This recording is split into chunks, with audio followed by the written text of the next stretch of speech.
राजीव का नाम शहर के बड़े बिजनेसमैन में शुमार था। वो अपने छोटे भाई राकेश और उसके परिवार के साथ शहर में खुशहाल जिंदगी जी रहा था। परिवार में उसकी वाइफ प्रीति और 2 बच्चे, लड़का रिंकू जिसकी उम्र करीब 12 साल थी और लड़की शालू जिसकी उम्र 9 साल थी। राकेश की अभी शादी नहीं हुई थी। वह अपनी पढ़ाई शहर के ही कॉलेज से कर रहा था। राकेश पढ़ाई में बहुत मेहनती था और हमेशा क्लास में अव्वल आता था। राजीव और उनका परिवार शुरू से ही अमीर और संपन्न नहीं थे। कुछ पैसे लिए ही राजीव अपने परिवार संग गांव से शहर आ गया था। ये सब राजीव की कड़ी मेहनत का नतीजा था जो वो आज इस मुकाम पर था। वैसे तो राजीव को गांव छोड़े हुए कई साल हो गए थे, लेकिन गांव की याद ने कभी उसे नहीं छोड़ा था। उसका गांव रामपुर और वहां के लोग बहुत ही प्यारे थे। काम में व्यस्त होने की वजह से और राकेश और बच्चों की पढ़ाई की वजह से गांव में जाना हो नहीं पाता था।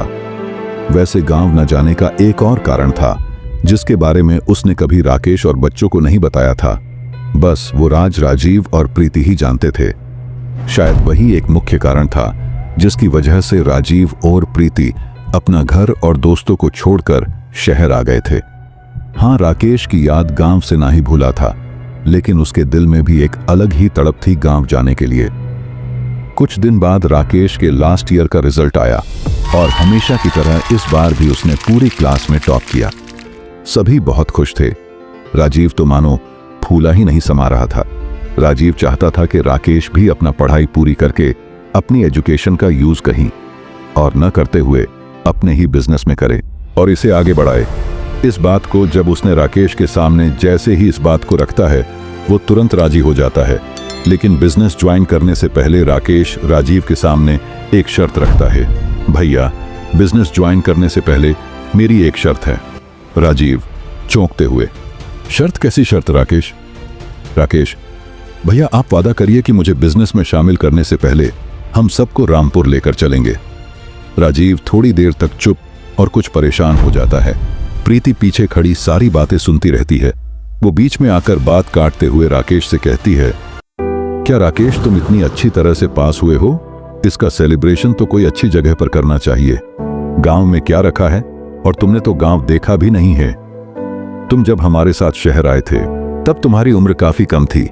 तुम्हें तो वहां के बारे में और वहां के लोगों के बारे में कुछ नहीं पता। चलो, अगर तुम्हारा घूमने का मन ही है तो मसूरी चलते हैं। वैसे भी काफी वक्त हुआ है, कहीं बाहर नहीं गए हैं हम सब। प्रीति को राकेश मां के समान मानता था, क्योंकि उसकी मां के गुजर जाने के बाद से राकेश का सारा पालन पोषण प्रीति ने ही किया था। वो जिद करते हुए प्रीति से कहता है, नहीं भाभी मां, मुझे बस जाना है तो रामपुर ही जाना है। मैं बचपन से बस रामपुर का नाम सुनता आया हूं ना। आप लोग मुझे वहां लेकर गए ना, वहां के बारे में ज्यादा कुछ बताया, कभी वहां की बात भी करी तो हमेशा टालते गए। एटलीस्ट मेरे कुछ दोस्त भी है, वो भी विलेज लाइफ कैसी होती है ये सब देखना चाहते हैं। मैंने जब उन्हें बताया कि मैं गांव से बिलोंग करता हूं तो वो भी वहां चलने के लिए जिद करने लगे। भाभी माँ देखिए ना, उनकी भी जिद है, अभी मौका भी है और दस्तूर भी, चलिए न चलते हैं रामपुर। प्रीति राकेश की बातें सुनकर राजीव को देखने लगती है। राजीव भी गहरी सोच में मानो कहीं गुम हो गया था। आगे क्या होने वाला है? आखिर ऐसा क्या डर था जो राजीव को गांव जहां वो भी जाना चाहता है उसे रोके हुआ था? और क्या राकेश की इतनी जिद के बाद ये लोग गांव जाएंगे?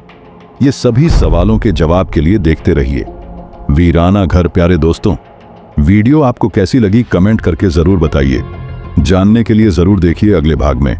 मेरे चैनल को सब्सक्राइब करना, वीडियो को लाइक और शेयर करना बिल्कुल मत भूलिए। मिलते हैं अगले भाग में, तब तक के लिए धन्यवाद और अपना ख्याल रखिए।